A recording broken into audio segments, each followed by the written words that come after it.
There are many negative stereotypes that are associated with video games. People think that they are addictive, that they are antisocial, that they are not productive. Recently, I read an article, and it's claimed that video games are preventing today's generation of young males from learning how to properly interact with girls. And they aren't going to be able to have children in the future. However, I don't want to focus on all those negative generalizations. I want to talk about some of the opportunities and applications that video games can have to our everyday lives. First, I would like to talk about the sport, real sport, of professional video gaming. I'll call it esports. They, in general, have a bad rep. If people think that, how can video gaming be a sport? It's easy. You just tap away at your keyboard or press all the buttons on your controller.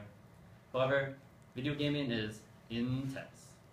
A video gamer has to practice over 8 hours every day just to stay at the top of their game. And that's practicing online, practicing with their teammates, and scrimmaging other professional teams so that they can prepare for the tournaments that they have nearly every weekend. Because of this, an average video gamer only lasts about to his mid-20s, by which time they should be thinking about a future career. However, more and more, that career is going to be in the realm of esports, as a coach or a commentator, or in any of the numerous organizations that have to do with video gaming.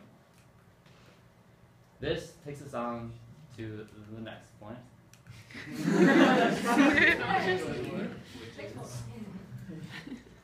Which is esports as a spectator sport.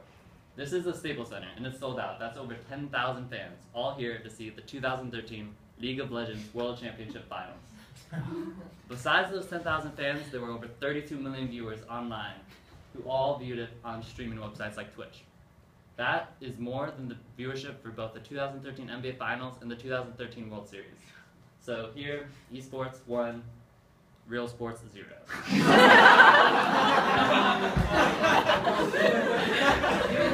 They're viewed through live streaming sites like Twitch, which gets over 100 million viewers per month. Twitch is only dedicated to video games, video game walkthroughs, live streaming of esports events, and anything else video games.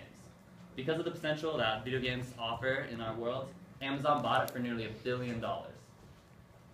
Still, you may be thinking, that's only entertainment, that's a sport, that's money. How does this really apply to us, our lives?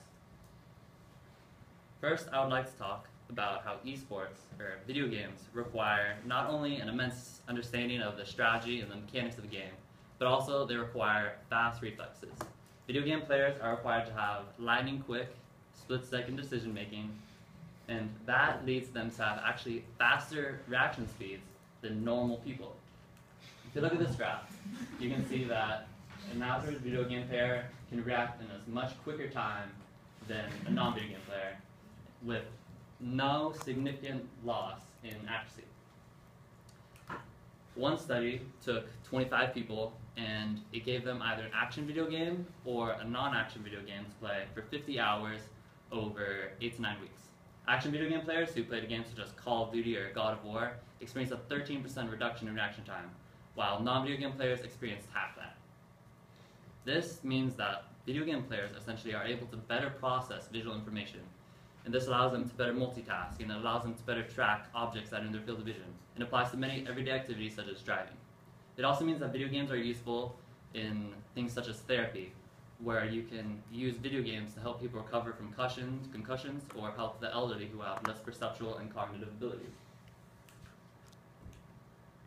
This has also been recognized by the government, which, combined with the uses in increasing mental ability and its popularity, means that they are now investing millions of dollars into creating video games for public and private use. They created the game America's Army, which is a first-person shooter which has over 10 million registered users.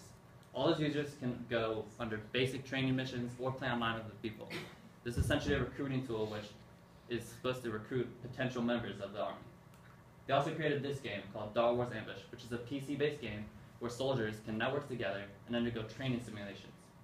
This specific game is based on situations from Iraq and Afghanistan, and it gives soldiers real life skills and tactics that they can use when they are deployed in the field.